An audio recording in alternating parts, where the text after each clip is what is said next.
Hello guys and welcome back to another video, and today you can see I have splashed out on my first ever super detailed and super expensive diesel locomotive. I know, amazing to see on this channel. However, I do like quite a lot of diesels and I've just never had the opportunity to get any because I've never had the opportunity because I'm not that wealthy for starters.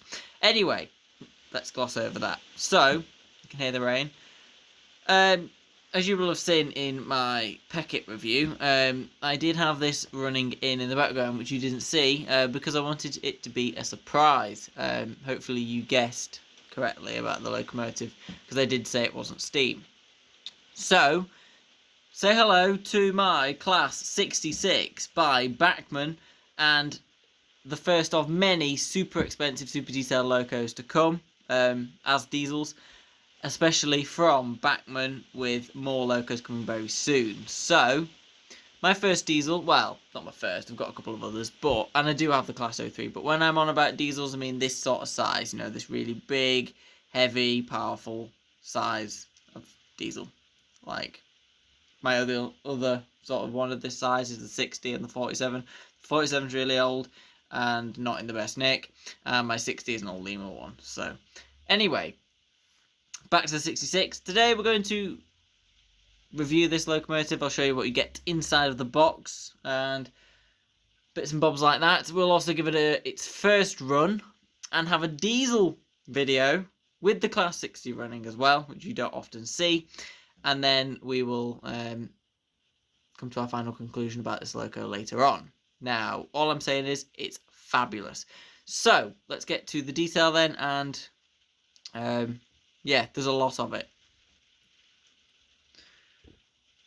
So, the Class 66 is a very successful diesel altogether. Now, I'm not going to open the box fully. I'm just going to leave it like that. There is a detail pack in there, which is just the usual detail pack. However, I am going to show you guys these bits and bobs that come inside of the box. So you get, obviously, this is the instruction manual that you get with it. So it tells you how to do the lights and stuff. You can turn the tail lights off, which I'm not going to be doing. Exploded diagram, so you can see you get a big, huge motor in the middle. It doesn't say what pole it is. I suppose being a diesel, it's probably a 5. Twin flywheel with drive shafts to each end. Now you get 12-wheel drive, which is the ticket, instead of 4-wheel drive with traction tyres, which is NAF. This loco is heavy. It weighs about 425 grams or something crazy like that. So this is a powerful beast. There's all your bits and bobs about them in Europe, so that's what you have. So, only other thing you got was product maintenance thing, which isn't particularly important, but I'm probably just going to keep it anyway. It's product warranty. Yeah. Anyway, so let's remove those out of sight. We don't need those at the minute. Let's go to the back of the box then, because I know some people do like looking at this. So that's the brief history on the Class 66. Very good locomotives. I love them. And I thought, you know, for my first proper diesel, proper nice one, let's get a Class 66, being common, and especially common around here, but also I wanted one in a different wacky livery, as I say, so I got this bright red one from DB Schenker, because they look sick. Love them. Anyway, we're going to start at the front now. I'm calling this the front because there's a driver on this side only, so must be the front, who knows. Lots of detail in this area, as you can see. You do have the lights, which do light up, which we'll show you those later. You have proper metal spun buffers. There's a lot of buffer beam detail that isn't attached because it's in the detail bag. Now I'm just going to leave it off for now. You do have separately fitted sort of lamp irons and stuff and whatever like that. The DB logo here, just below this lovely white handrail, probably separately fitted or very well moulded wipers on the glazing, which is glazed very nicely. Another light is here, and then you've got a lot of moulded sort of grille detail. I do apologise about the rain, please stop. Anyway, you do have the running number 66117 there, as well as here on the side of the on the cab here. Proper glazed windows along the sides, both sides. You have the danger overhead wire sticker there, which is not a sticker, but you know what I mean. It would be on the loco. Properly nicely printed on. More mold. These are molded handrails, but they're molded very nicely. You do have this lovely door, lots of steps. You do have some proper. Well, you have some molded grills. These aren't as convincing as the ones on the top, as I'll show you now. Look at that. That is really good. I love that. You do have some more further down as well, a properly moulded sort of side as well, which is very nice, with the DB logo on the side. Lots more overhead wires signs here. You do have this orange stripe along the side of the locomotive with the lovely grey on the roof, and the grey below as well, which sort of sets it apart. It's lovely. More stickers, well, more warning labels and stuff down there. Lots of stuff on the underframe as well, so the bogies have got lots of colouring to them, especially all that moulded detail and all that little accents painted in. You do have little stuff like this, which is painted, and then you've got loads of other bits here, and all of this, and then you've got other things. I don't really know anything about these, I don't know what they're called, but there's a lot of pipe work and stuff as well, which is beautiful. More warning labels, hazardous ones, who knows, but it's crazy the amount of detail that's on this locomotive. Like, it's even moulding of wires that are hardly noticeable to the naked eye, like, but then on camera they pick up, and it's crazy stuff. It's incredible. The wheels are nicely moulded as well, properly moulded, well, properly, like, cast wheels are lovely. Anyway, on the other side, we do have the separately fitted metal buffers, which are sprung on both ends, nicely sprung as well. Really nicely sprung. And then you've got the front, so the back, front slash back, who knows. With the DB logo.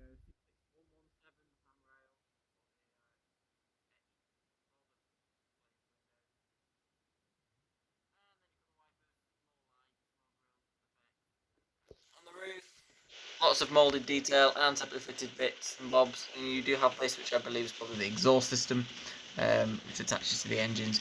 Absolutely gorgeous. More moulded detail along the top. Obviously I've shown you this, which I think is incredible. All of that flipping proper etched grills, like that is absolutely quality. That's incredible. I love that. And that will do. Yes, it is only brief, unfortunately. I will show you the other side. It's very heavy though, so you're making me carry a very heavy loco. It is very heavy, a bit unnecessarily heavy, to be honest, but awesome loco. And I will get this onto the track now for us, and I've got a goods train. It's not Class 66 style goods train, it's more of a heritage, small, open wagons goods train, but it'll do to test the performance of the Class 66. Okay, so here is the gorgeous Class 66 on the track then. So I'm going to give this its first run. We're going to test bits of slow speed and stuff. I can't get this in shot fully because it's massive compared to the Packet, which is in the background.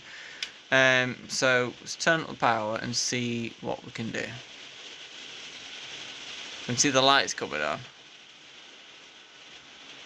Can I get any slower than that? See, that is a little bit... See, that isn't fully smooth, is it? Come on.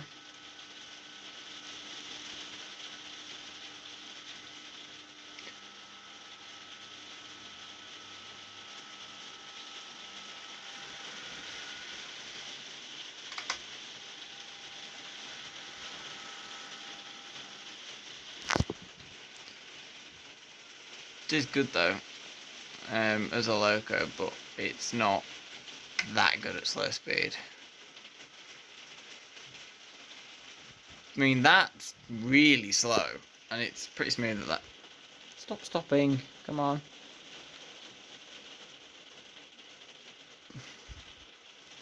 It's like it's cogging, but it's weird. But no, actually, it's not too bad at that speed. It is going uphill, in all fairness.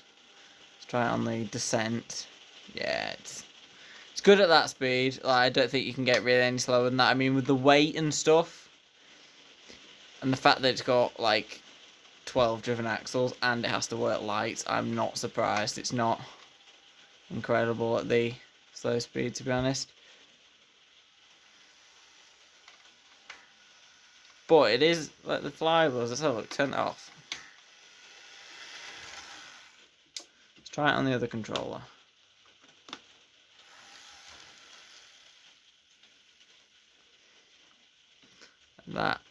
That's as slow as I can get it on this controller because that's how it works. But the flywheel does work. Look, you can't actually see it working.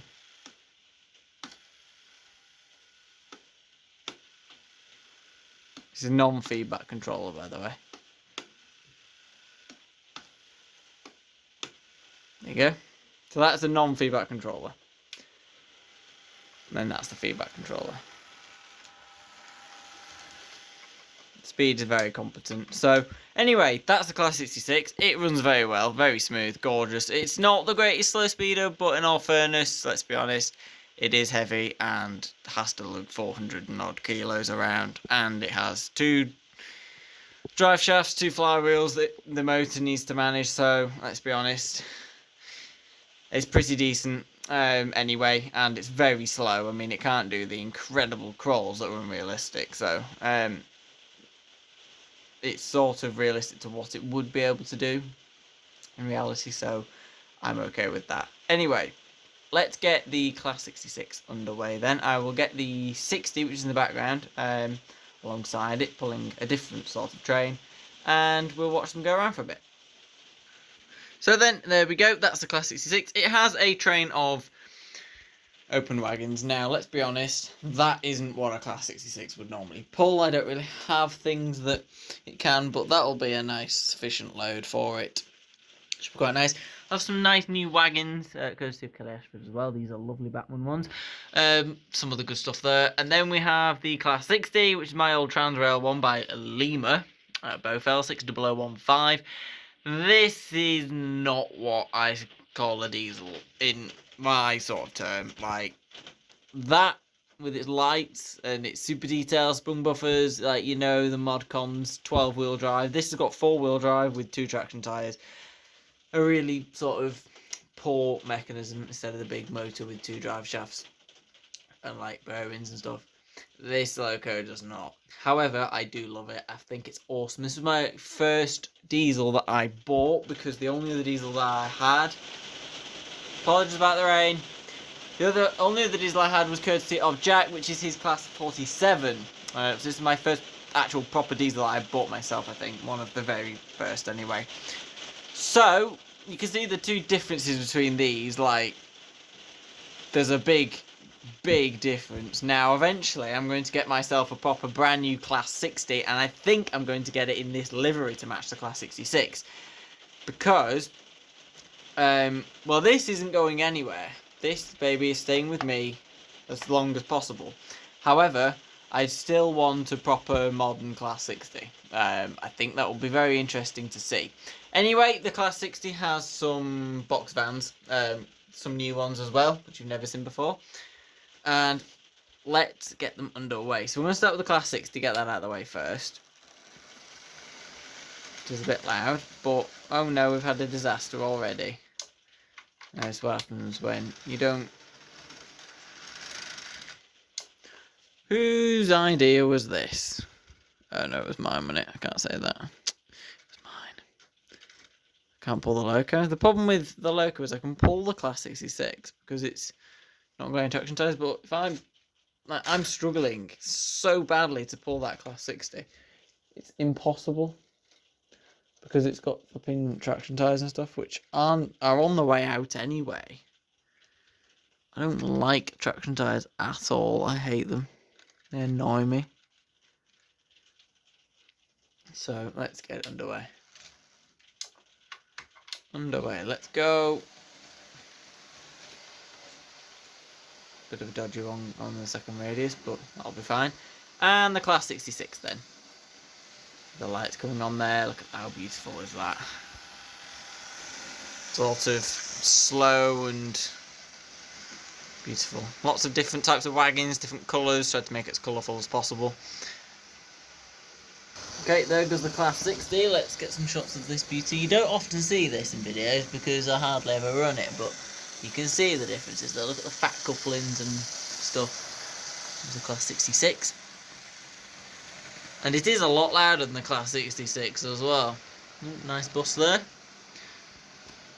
Yeah, far inferior to the Class 66. And there's a lovely 66 there. How beautiful is that? How can you dislike diesels? They're absolutely stunning. Some of them are really smart. I know my good friend Kelly Ashford doesn't like diesels. I'm sure she'll still watch this and enjoy it though, because I'm presenting the video. She does like my videos, so even if there are some diesels in it, but the DB Schenker Class 66 is doing a very good job of those wagons, let's be honest, and it can pull far more than that. So I'll have to do some shortish goods trains, but you'll be seeing it a lot, like in live streams and stuff. We'll be doing another one soon, hopefully, because it's going to be a very useful loco, and I think it'll also look quite good with some coaches as well. So we'll run it with some coaches at some point. So let's track it. Let's go. Look at that, running nice, and it's running so slowly but beautifully as well. With its lights there. They're really bright, by the way. Don't know whether they pick up on camera, but they're very bright.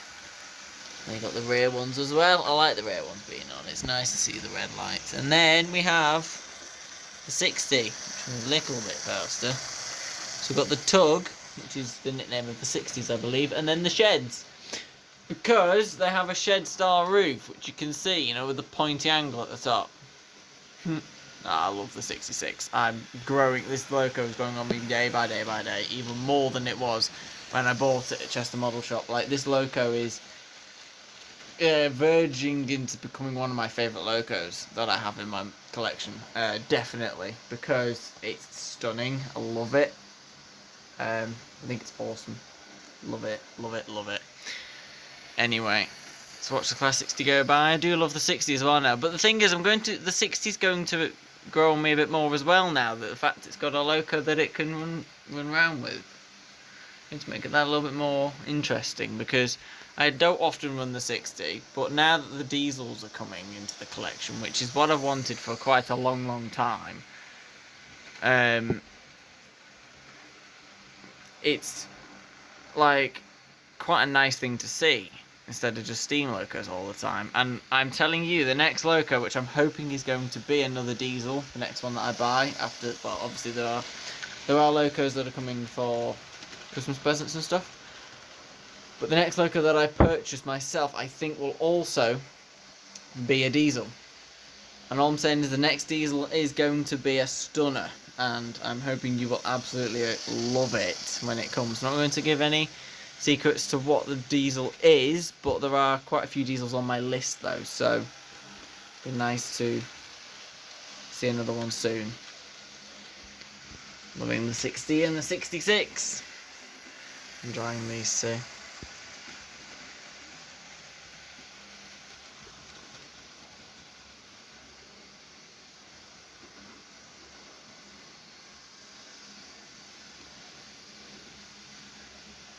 Okay, let's stop these two then. Oh, I've sped it up. Oops, oh well, I can go for another lap, can't I?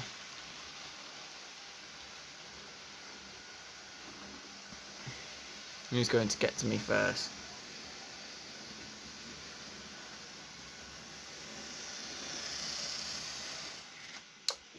Class 60 did. There we go. So there you go, everyone. My gorgeous new DB Schenker liveried Bachmann Class 66. Yep, I could have bought a Hornby one for £70, but I was not buying Hornby's diesels because they are a bit rubbish. Some of them are really good, their new Class 60s and stuff are fab, but the Class 66 is railroad quality when it comes to Hornby. So I wasn't doing that, and I wasn't buying Hattons because it's too expensive and there are reliability issues.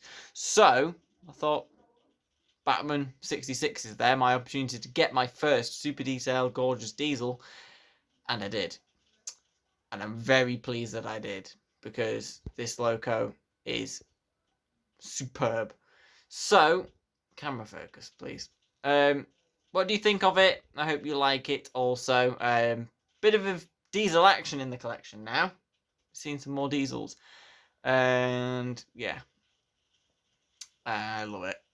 I genuinely do. And I 100% recommend you buy one of these if you're in the market for Class 66, because this is the best balance of cost and quality and detail on the market.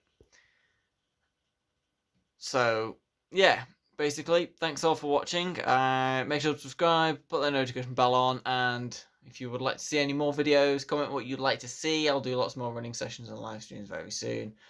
But until next time, guys, thank you so much for watching. I'll see you very soon for some more videos, and goodbye.